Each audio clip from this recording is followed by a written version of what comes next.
Hey guys, welcome to success Dilip. मैं दिलीप कुमार, स्वागत है आपके इस वीडियो में। बात करने वाले हैं आज की अमेजिंग जॉब्स अपॉर्चुनिटी के बारे में, जो कि वैकेंसी रिलीज हुई है स्टील प्लांट की तरफ से। जी हाँ दोस्तों, इंडिया का greatest one of the most steel plant की तरफ से परमानेंट जॉब्स के लिए बेहतरीन वैकेंसीज निकाली गई है, जो कि ऑल इंडिया के कैंडिडेट अप्लाई कर सकते हैं। ये वैकेंसी है स्टील प्लांट चंद्रपुर से वैकेंसीज निकाली गई है। जी हाँ, छत्रपति शिवाजी महाराज की धरती से ये वैकेंसीज रिलीज हुई है। चंद्रपुर, दैट इज़ बहुत ही बड़ा प्लेस है, बहुत ही पवित्र जगह माना जाता है चंद्रपुर, महाराष्ट्र में बेस्ड। और होपफुली अगर आप महाराष्ट्र का कैंडिडेट हैं तो आपका पता होगा क्या चंद्रपुर कितना मायने रखता था महाराष्ट्र के लिए, छत्रपति शिवाजी महाराज के लिए, छत्रपति संभाजी महाराज के लिए। तो इसी धरती से परमानेंट जॉब्स के लिए नई वैकेंसीज रिलीज हुई है, जो कि ऑल इंडिया के कैंडिडेट अप्लाई कर सकते हैं। आप ITI पास आउट हैं, डिप्लोमा पास आउट हैं, या फिर आपने BTech इंजीनियरिंग किया है तो बिल्कुल आप एलिजिबल हैं अप्लाई करने के लिए। चलिए डिटेल नोटिफिकेशन वाइज डिस्कस करते हैं कौन कौन से कैंडिडेट अप्लाई कर सकते हैं, eligibility condition, selection process and application process वगैरह आपका क्या होने वाला है। Let start now. आगे बढ़ने से पहले चैनल पे अगर आप नए हैं so please do subscribe and hit the bell icon, ताकि इसी तरह लेटेस्ट सरकारी नौकरी की अपडेट एंड प्राइवेट जॉब्स की अपडेट आपको हमेशा मिलते रहे। आप जितने भी ITI diploma pass out student हैं, अपना ट्रेड अपना ब्रांच कमेंट कीजिए, ताकि आपको हमारी ओर से रिप्लाई मिल जाएगी कि आप एलिजिबल हैं अप्लाई करने के लिए या फिर एलिजिबल नहीं है। अगर आप महाराष्ट्र के कैंडिडेट हैं तो ज़रूर हाजिरी लगाइएगा महाराष्ट्र वाले छत्रपति शिवाजी महाराज की। सो डियर, ऑफिशियल नोटिफिकेशन पाने के लिए आपको आना होगा लिंक्डइन पे। लिंक्डइन एक अमेजिंग प्लेटफॉर्म है, दैट इज़ अमेजिंग। इंडिया के टॉप MNCs के HR से डायरेक्टली आप कनेक्ट कर सकते हैं, या फिर अपना रिज्यूमे शेयर एंड कनेक्ट कर सकते हैं। तो अगर आपने अपनी प्रोफेशनल अकाउंट यहाँ पे क्रिएट नहीं किया है तो ज़रूर क्रिएट करें, और कोई परेशानी आ रही होगी क्रिएशन करने में तो वो भी कमेंट करके बताएं। तो वैकेंसी रिलीज़ की गई है स्टील प्लांट, जो कि है आपका श्री शब्दावली बोलते हैं, कोई श्री सिद्धि भी बोलते हैं, तो श्री सिद्धि इस्पात लिमिटेड। और ये ग्रुप है वो है ओमात वेस्ट लिमिटेड का, ओमात OMAT वेस्ट लिमिटेड, जो कि महाराष्ट्र का एक बहुत बड़ा ग्रुप है और स्टील प्लांट की ग्रुप है, जिसके अंडर में श्री सिद्धि इस्पात लिमिटेड बोलते हैं। तो इसी डिपार्टमेंट की तरफ से परमानेंट जॉब्स की रिक्रूटमेंट है वो निकाली गई है। हेड HR हैं अभय सिंह करके, और डायरेक्टली HR डिपार्टमेंट से वैकेंसीज रिलीज हुई है। इनको डायरेक्टली आप कनेक्ट भी कर सकते हैं, इसका लिंक मैं डिस्क्रिप्शन में दे दूंगा आपको। बस कुछ ही देर पहले, मात्र 3 घंटे पहले ये नोटिफिकेशंस रिलीज हुआ है ओमात वेस्ट लिमिटेड। मैं आपको कंपनी दिखा रहा हूँ, तो गूगल पे आप खुद भी सर्च कर सकते हैं ओमात लिमिटेड, OMAT वेस्ट लिमिटेड, और जो कि फॉर्मली नॉन करते हैं एज अ श्री सिद्धि इस्पात लिमिटेड, यानी कि स्टील प्लांट लिमिटेड, वही आपका हुआ। इनका ग्रोथ सेंटर है तदाली करके चंद्रपुर महाराष्ट्र में। यहीं पर आपकी जॉब लोकेशंस होगी, जो कि मैंने आपको अभी बताया है। चंद्रपुर महाराष्ट्र, मई 2025 की ये न्यू रिक्रूटमेंट है। Understanding Marathi and Hindi required for this role. तो दोनों चीज़ें, अगर यदि आपको मराठी आती है तो आप सारे कैंडिडेट को बहुत ज़्यादा रेफरेंस मिलेगी। यानी कि आप समझ रहे हो ना कि महाराष्ट्र की वैकेंसी और मराठी नहीं मांगी जाए तो ये कभी हो ही नहीं सकता। तो मराठी नॉन लैंग्वेज है, लिखनी पढ़नी और बोलनी, तीनों में से कुछ भी आती हो आप अप्लाई यहाँ पे आराम से कर सकते हैं। और हिंदी भी अगर आपका एलिजिबल है तो हिंदी भी अप्लाई कर सकते हैं। बट इसमें जो सदर्न इंडियन है या फिर नॉर्थ ईस्ट इंडियन वाले, सदर्न इंडियन जैसे कि कन्नड़ा, तेलुगु, मलयालम या फिर तमिल जो बोलते हैं, उनकी जो लैंग्वेज ऑफिशियल है, क्योंकि लैंग्वेज मायने रखता है। अगर आपका हिंदी लैंग्वेज आपको आती है, केवल बोलनी आनी से आप अप्लाई नहीं कर सकते। आपका 10th में एक सब्जेक्ट होनी चाहिए हिंदी का। मराठी अगर आपको होते तो 10th में आपका मराठी सब्जेक्ट होनी चाहिए, तभी आप एलिजिबल हो पाओगे अप्लाई करने के लिए। ओके, तो सदर्न इंडिया और नॉर्थ ईस्ट इंडियन वाले, क्योंकि नॉर्थ ईस्ट में भी कई सारे, जैसे वेस्ट बंगाल में बंगाली होता है, उनका एक अलग से लैंग्वेज होता है, बंगाली और इंग्लिश पढ़ते हैं।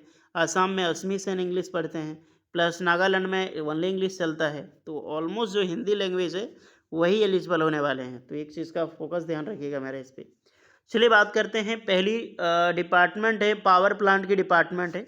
पावर प्लांट में process, electrical and DM plant की वैकेंसीज रिलीज हुई है, जिसमें कि फर्स्ट क्लास की बॉयलर ऑपरेटर सर्टिफिकेट है एंड सेकंड क्लास की बॉयलर ऑपरेटर। इसमें कोई भी अप्लाई कर सकता है। यहाँ पर ITI मांगी गई है, बट नो डाउट अगर आपने 10th पास भी किया है, डिप्लोमा भी किया है, और बॉयलर ऑपरेटर कॉम्पिटेंसी जो DGMS धनबाद प्रोवाइड करती है, इसका सर्टिफिकेट आपके पास है, ITI पास आउट किए हैं, तो बिल्कुल आप अप्लाई कर सकते हैं। और एक्सपीरियंस रिक्वायर्ड है, बट नो डाउट मैंडेटरी नहीं है। एक्सपीरियंस 3 साल मांगा गया आपके पास, 1 साल 2 साल आपने एनएससी, जैसे कि मान लीजिए भैया आपने कोई सेल से अप्रेंटिसशिप कर लिया है, तो सेल के सामने इस स्टील प्लांट का क्या ही वैल्यू है। तो सेल से अप्रेंटिसशिप करके इसमें जाओगे तो वैसे आपकी जॉब मिल जाएगी, तो चीज़ें मायने रखती है। नेक्स्ट है डिपार्टमेंट इलेक्ट्रिकल। इलेक्ट्रिकल में सीनियर इंजीनियर की वैकेंसीज है और अच्छी पोस्ट है। आईटीआई वाले ध्यान रखिए, आईटीआई का कोई भी कैंडिडेट अप्लाई कर सकता है, ऑल ब्रांच एलिजिबल है, ऑल ट्रेड एलिजिबल है, बिकॉज क्योंकि बॉयलर ऑपरेटर का सर्टिफिकेट चाहिए। सीनियर इंजीनियर डिप्लोमा या फिर बी बीटेक इंजीनियरिंग है, आप यहाँ पर अप्लाई कर सकते हैं। और मिनिमम एक्सपीरियंस यहाँ पर 5 ईयर मांगी गई है, बट आपके पास जो भी है इंजीनियरिंग चलेगा। इलेक्ट्रिकल इंजीनियरिंग वाले अप्लाई कर सकते हैं। डीएम प्लास में केमिस्ट इंचार्ज की वैकेंसी है, तो बीएससी केमिस्ट्री वाले अप्लाई यहाँ पे कर सकते हैं, प्लस एक्सपीरियंस रिक्वायर्ड है। नेक्स्ट सबसे बड़ा प्लांट है स्पॉन्ज यूनिट की, जहाँ पर प्रोसेस मैकेनिकल आरएमएच एंड इलेक्ट्रिकल की वैकेंसीज है। तो वेरियस ट्रेड है। शिफ्ट इंचार्ज में देखो तो ग्रेजुएट या फिर बीएससी वाले अप्लाई कर सकते हैं। ग्रेजुएट यानी कि एनी ग्रेजुएट कोई भी है, बीएससी बीए बीकॉम बीटेक कुछ भी। सीआरओ 6 पोस्ट पर वैकेंसी है, ग्रेजुएट एंड बीएससी वाले अप्लाई कर सकते हैं, सेम है। फील्ड ऑपरेटर में 2 वैकेंसीज है, तो नॉर्मल ग्रेजुएट के कैंडिडेट एंड बीएससी वाले यहाँ पर बिल्कुल अप्लाई कर सकते हैं विदाउट एनी एक्सपीरियंस, बिल्कुल फ्रेशर एलिजिबल है फील्ड ऑपरेटर सीआरओ सब में। अब है थोड़ा मैकेनिकल डिपार्टमेंट में। मैकेनिकल में शिफ्ट इंचार्ज की पोस्ट है। शिफ्ट इंचार्ज में डिप्लोमा बी बीटेक या फिर आईटीआई किए हैं तो बिल्कुल आप अप्लाई कर सकते हैं। और फिटर वेल्डर 3 वैकेंसीज है, जहां पर एक्सपीरियंस है आईटीआई। तो इसमें आईटीआई का ट्रेड वही चलेगा, फिटर वेल्डर मैकेनिकल, तो ड्राफ्टमैन मैकेनिकल यही दोनों तीनों ट्रेड के एलिजिबल यहाँ पर होने वाले हैं।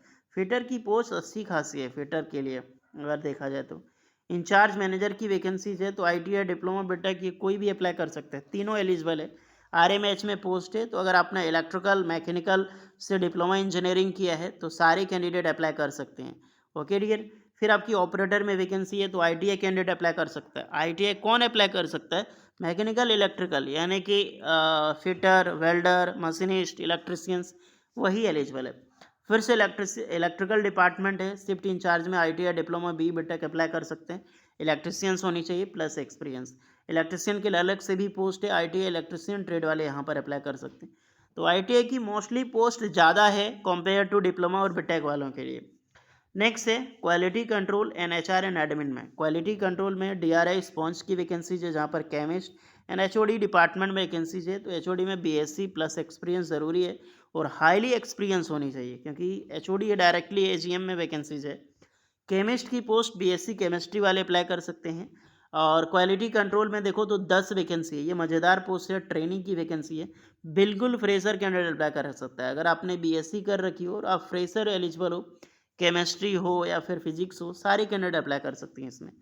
एक वेलफेयर ऑफिसर है, एचआर एडमिन की पोस्ट है, तो डिग्री कर रखी हो आपने या फिर डिप्लोमा कर रखी हो इन सोशल साइंस में तो बिल्कुल अप्लाई कर सकते हैं। अब सोशल साइंस में जैसे कोई मान लीजिए बीए किया हुआ है, बीए पॉलिटिकल साइंस में उसका ऑनर्स है, हिस्ट्री ऑनर्स है, ज्योग्राफी ऑनर्स है, एनी कोई भी स्ट्रीम से कर रखी हो, सोशल साइंस सब्जेक्ट होनी चाहिए, बिल्कुल आप एलिजिबल है। आपने डिप्लोमा किया हो डिग्री किया, डज नॉट मैटर। तो ये अच्छी खासी पोस्ट है, सैलरी भी अच्छी खासी मिलेगी। 18 से 35 साल के कैंडिडेट अप्लाई कर सकते हैं। यहाँ पर एक हाईली इनकम सैलरी अगर मैं बोला जाऊँ तो अप्रॉक्सीमेटली जैसे बी बीटेक इंजीनियरिंग, तो बी बीटेक वालों के लिए आराम से लगभग 45 टू 47 तक आपकी सैलरी बनेगी। नेक्स्ट अगर आप डिप्लोमा कैंडिडेट हैं, डिप्लोमा कैंडिडेट के लिए अप्रॉक्सीमेटली 38 से 40K तक जाएगी। और एक आईटीआई पास आउट स्टूडेंट के लिए 33,000 से 35,000 तक सैलरी आपकी होगी। ये आपका एक्सपीरियंस पे वेरी करता है। अगर आप फ्रेशर कैंडिडेट जाते हैं तो नॉर्मली 5 से 7,000 आपकी सैलरी कम होगी, तो ये चीज़ का ध्यान रखें। बिकॉज आप महाराष्ट्र के कैंडिडेट अप्लाई करेंगे तो आपको प्रेफरेंस में मिलेगी कॉम्पेयर टू। जैसे प्रेफरेंस क्या होता है, जैसे कि मैं झारखंड से हूँ, मैं अप्लाई करता हूँ और कोई राम नाम का बंदा है, वो महाराष्ट्र से बिलोंग करता है, उनका 90% मार्क्स आ जाता है, आईटीआई का भी है, राम भी आईटीआई का है, इनका भी 90% मार्क्स है और मेरा भी 90% है, तो दोनों में सिलेक्शन पहले होगा वो राम का होगा, बिकॉज वो महाराष्ट्र का है। तो इसी को बोलते हैं प्रेफरेंस। फॉर्म कैसे अप्लाई करनी है डियर, तो फॉर्म आपको मेल करनी है। आपकी जो भी अपडेटेड सीवी एंड रिज्यूमे है एंड जितनी रिज्यूमे जो डॉक्यूमेंट्स हैं, सैलरी स्लिप है, एक मेल आईडी दी गई है। मेल आईडी आप यहाँ पर देख सकते हैं, जो कि एचआरडी डिपार्टमेंट है, HRD@SS il.on2next.com। तो ये ऑफिशियल मेल आईडी है इस कंपनी की, श्री सिद्धि इस्पात लिमिटेड की। इसी पे आपको सेंड करनी है। जब भी आप शॉर्टलिस्टेड आओगे, इंटरव्यूज़ के लिए बुलाया जाएगा, तो इसी मेल आईडी से आपको मेल किया जाएगा आपकी एक्टिव ईमेल आईडी पे। तो जाइए अप्लाई कीजिए, इसका लिंक डिस्क्रिप्शन में मिल जाएगी। एंड कोई एक्स्ट्रा डाउट होगा इसके रिगार्डिंग तो भी इसे कमेंट करके बताना आप लोग। बाकी बात वीडियो इस पर लगी हो so please like share and subscribe जरूर करिए। मिलते हैं नेक्स्ट वीडियो में, तब तक के लिए जय हिंद।